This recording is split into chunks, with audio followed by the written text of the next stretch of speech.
Kender I det, når I møder op til en totalt ødelagt elinstallation og tænker, hvad i alverden sker der her? Og det er heldigt, for det var ikke det, jeg mødte op til. Jeg mødte op til den her eltavle her, som skulle skiftes, fordi den har været i gang med at gå i ildebrand. Ja, det skal jeg nok vise jer lige om lidt, men først så kan man lige se, der hænger nogle kabler her. Okay, hvad sker der her? Men altså, undskyld, jeg sagde elektrikeren, der har været ild i den her. Og der har ikke været ild i, fordi kunden var heldigvis hjemme, og det blev heldigvis løs, så branden ikke startede. Simpelthen haft en løs forbindelse hernede i måleren, og der har været rigtig meget bål på, fordi at, der er altså et stykke jern, som er smeltet væk. Undskyld mig, hvad sker der dernede? Jeg ved ikke lige, hvad der skete der, men målerammen skal altså skiftes.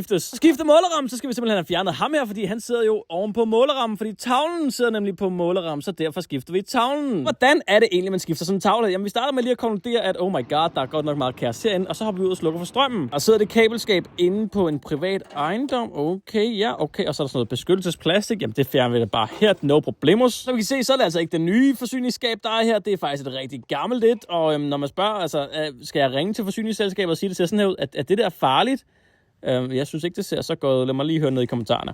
Den her gravsten her var altså ikke opmærket, men vi tager en tilfældig sikring, og det var simpelthen den rigtige sikring lige her. Okay, der var et eller andet navn. Og efter vi bekræfter, at der ikke er noget strøm på tavlen, jamen, så begynder vi simpelthen at pille alle komponenterne ned her. Altså lige op, så man kunne se alle tingene, og det vigtige er, når man skiller alt ad her, det er, at alting skal samles præcis, som det bliver skilt ad her. Her har vi altså kabel nummer 3 her, hvor jeg lige demonterer faser 0, før jeg kan trække den op af tavlen. Opdagede jeg også lige, at vi havde en hel masse gulgrøn jord, men vi havde også en brun jord. Ja. Den skal jeg da lige holde øje med senere hen. Det er måden, jeg holder styr på, hvad for nogle kabler, der gør hvad. Det er altså ved at sætte de her små tal på, fordi så kan jeg skrive, at kabel 51 skal sidde på gruppe bla bla bla. Altså den her smarte børge her, hvor du bare tager alle tallene ud, og så kan man lige rive det af og klistre på kablerne. Jamen, så er alle kablerne simpelthen blevet demonteret. Så er det bare tid til at rive tavlen ned en gang for alle. Og kan vi lige sige, har jeg stadig styr på, hvad der sker her? Ja, nogenlunde ikke. Den første halvdel af tavlen kom væk. Den var super nem at få væk. Den anden halvdel var ikke lige så nem, fordi vi skulle lige starte med at fjerne måleren. Det ved at fjerne måleren, jamen så kan vi igen se her, det har været rimelig lummert herinde. Og jeg tænkte, at den her kunne man da bare lige hive af. Måske skulle man faktisk have skruet den der måleramme fra hinanden. Prøv, jeg rev det ud. Det skulle bare dø, det der. Det knækkede, men det kom derud der. Altså stikledningen, det her, det er altså vores forsyning. Det er forsyningen fra vejen ind i huset, som vi skal have ind i vores nye måler. Den målerramme kunne jeg så ikke få af, for der var ikke en eneste af de her ligekæde skruer, man faktisk kunne skrue på. De var alle sammen kværnet, når man faktisk prøvede at dreje på dem. Så de skulle altså lige have med finecutteren, før jeg kunne rive hele måleviden ud. Okay, men er der så plads til den nye tavle her? Målerrammen?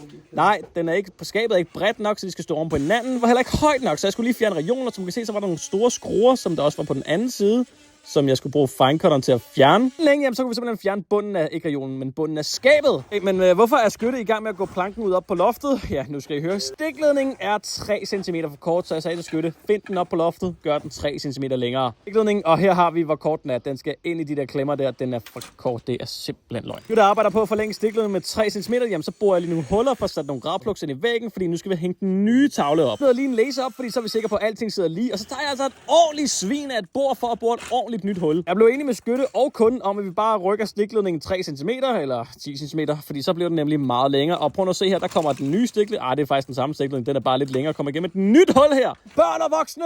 Kablet er simpelthen langt nok til at faktisk kan montere det i målerammen nu. Det tog da også kun lidt længere tid, end det havde behøvet det der. Hvorfor skulle det lige være 3 cm for kort? Der er rigtig mange kabler her, som nu skal afsoleres og gøres klar, så vi kan montere dem i den nye tavle. Så vi gør lige den her, bum og lumsebumse, så er de klar til at blive monteret. Okay, hvad er det, der sker? Har vi stadig overblik, drenge? Har vi stadig overblik? Det har vi da i hvert fald. Lad os lige sætte noget bøjlebånd op over kabler, fordi så kan man ikke trække kablerne længere, og så er det altså tid til at montere det hele. Spurgte Skytte ellers, så man ikke godt måtte montere stikledning hernede, og det sagde jeg ja til, og så sagde jeg også til ham, husk, at det du laver her, det bliver altså vist på nettet, så du skal lave det pænt, og så laver han det der bøjningssving dernede. Okay, fair nok, Skytte. Så begyndte han bare at montere hele eltavlen, altså det var slet ikke planen, men manden han gik bare i gang, så kunne jeg ikke stoppe ham, altså fair nok. Manden vil gerne lave noget arbejde, det vil jeg respektere. Rammen kom op her, og som I kan se, så er Skytte altså i fuld gang med at genmontere alle kablerne endnu en gang. Skrevet ned, hvad alle kablerne gør, og så er det vigtigt, at alle kablerne kommer tilbage til den samme gruppetype, som de sad ved før, og der ikke bliver byttet rundt på en eneste farve eller ledning. Efter Skytte var færdig, jamen, så var det tid til lige at momentspænde hele tavlen, så det hele er lavet korrekt. Og vi ellers lige ud i gravstenen endnu en gang, og fik smidt en sikring og bekræfter på måleren, når vi havde 3 aktive faser, og så sagde jeg til Skytte, hvad er den første test, vi skal lave? Skytte rigtig svarede, for han kom med sådan en lille mumlesvar, så sagde kunden, er det ikke jordtest, de skal lave? Ja, kunden antaget nemlig de her videoer, og han sagde, at ja, de skal lave jordtesten. Skytte, han sagde faktisk, skal vi ikke lave en isolationstest på RCD'en, så det var hans svar til dem derude. Nu lige tjekker, at vi havde 3 aktive faser og 0, så lavede vi lige RCD-testen, efter vi havde lavet en succesfuld jordtest, og RCD-testen, den blev simpelthen også godkendt. Skytte, han vidste faktisk godt, hvordan man skulle montere RCD-testen, eller hvordan man lavede RCD-testen, så det er jo bare top dollar. Så selvfølgelig lige af med at trykke på testknappen, Skytte, den kom der. Efter hele tavlen var verificeret, jamen så kigger vi lige til højre, mens vi lige tændte for alle grupperne, var sikker på, at der ikke var noget, der sagde bang. Bum, bumse. Et styks ny eltavle, som ikke er ved at bryde i brand, og faktisk er lidt mere pænt at se på. Og til dem, der siger, det er ikke så pænt at se på, godt, det er inde i et skab. Børn og voksne, tak fordi I så med derude. Mangler en elektriker? Kontakt os.